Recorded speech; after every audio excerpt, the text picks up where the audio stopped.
ஸ்ரீ குருப்பியோ நமஹ. அடியார்களுக்கு நமஸ்காரம். இன்னைக்கு நம்ம சுப்பிரமணிய சுவாமியை பற்றி பார்க்க போகிறோம்.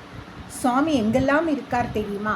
பொது இடங்கள், தாமரை குளங்கள், தென்றல் வீசும் சோலைகள், வற்றாத நதிகள், குன்றுகள், எல்லா இடத்துலேயும் அவர் குமார வேளாக உலா வருகிறார். சில சமயம் ஆறுமுகத்தோட குழந்தையாக வருவார், சில சமயம் ஒரு முகத்தோட காட்சி தருவார். பார்க்கறதுக்கு முனிவர் போலவும் வேடன் போலவும் அம்பு தொடுக்கும் வீரனை போலவும் எல்லா இடத்துலையும் திரிவார்.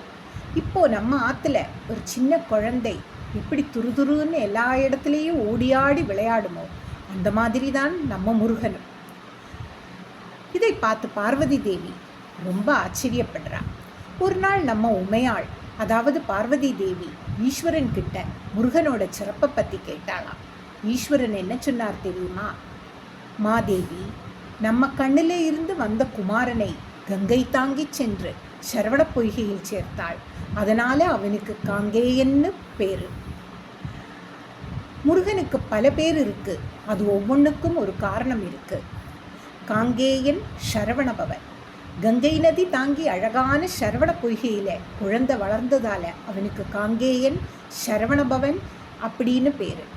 நம்ம ஆற்றுல குழந்தைக்கு அது பிறந்த நட்சத்திரம் இல்லைன்னா குலதெய்வம் பேரை வைக்கிற மாதிரி இது அவரோட இருப்பிடத்தை குறிக்கிறது.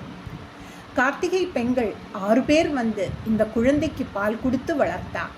அந்த தாய்மையின் அடையாளமாக அவனுக்கு கார்த்திகேயன்னு பேர். நம்ம ஸ்கூலில் டீச்சர்ஸ் கிட்ட கற்றுக்கிறப்போ அவங்களையும் ஒரு தாயாக மதிக்கிறோம் இல்லையா? அது மாதிரி பார்வதி தேவி தன்னோட அன்பால் அந்த 6 உருவங்களையும் ஒன்றா சேர்த்து அணைச்சதால் அவருக்கு கந்தன்னு பேரு வந்தது. நம்ம குடும்பத்தில் எல்லாரும் ஒன்றா சேர்ந்து ஒருத்தருக்கொருத்தர் அன்பாக இருக்கிற மாதிரி. ஆறுமுகனின் தத்துவம் என்னவென்றால், நம்ம முருகனோட 6 முகங்களும் பரமேஸ்வரனோட முகங்களாத்தான் அமைஞ்சிருக்கு. பிரணவத்தோடு கூடிய 5 எழுத்துமே இவன் பேரில் 6 எழுத்தாக பொருந்தி இருக்கு. அதனால் ஆறுமுகன் நம்ம ஈஸ்வரனோட சக்தி தான். 2 பேருக்கும் எந்த வித்தியாசமும் கிடையாது. ஈஸ்வரனைப் போலவே முருகனும் எங்கும் நிறைந்திருக்கிறான்.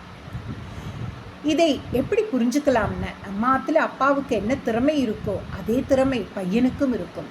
ஆனால் பையன் இன்னைக்கு இருக்கிற காலத்துக்கு ஏற்ற மாதிரி இன்னும் ஸ்மார்ட்டாக இருப்பான். அதுபோலத்தான் குழந்தையாக இருந்தாலும் முருகப்பெருமான் எல்லாத்தையும் உணர்ந்தவன்.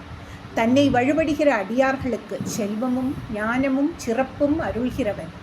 ஈஸ்வரன் முருகனோட எதிர்கால லீலைகளை பற்றி என்ன சொல்கிறார்னு தெரியுமா? பார்வதி தேவியிட்ட வேதத்துக்கெல்லாம் மூலமாக இருக்கிற பிரணவ மந்திரத்தோட பொருளை என்னன்னு பிரம்மதேவனையே முருகன் கேட்பான்.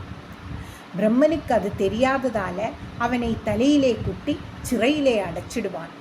நம்ம ஆற்றுல சின்ன குழந்தைகள் சில சமயம் ரொம்ப புத்திசாலித்தனமாக கேள்வி கேட்டு பெரியவாளை திணற அடிக்குவேன். அது மாதிரி தான்.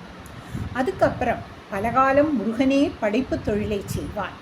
கடைசியாக தேவர்களோட துயரத்தை தீர்க்கிறதுக்காக தாரகாசுரன், சிங்கமுகாசுரன், சூரபத்மன் மற்றும் இந்த அசுரர்களை எல்லாம் அழித்து தேவர்களுக்கு பெருங்கருணை புரிவான் என்று ஈஸ்வரன் பார்வதி தேவியிடம் சொல்கிறார். எப்படி ஒரு சின்ன குழந்தை வளர்ந்து பெரிய ஆளாகி குடும்ப பாரத்தை தாங்குமோ அதே மாதிரி நம்ம ஸ்கந்தன் தேவர்களை காப்பாற்றி உலகத்தை ரட்சிப்பான். வெற்றிவேல் முருகனுக்கு அரஹரோஹரா.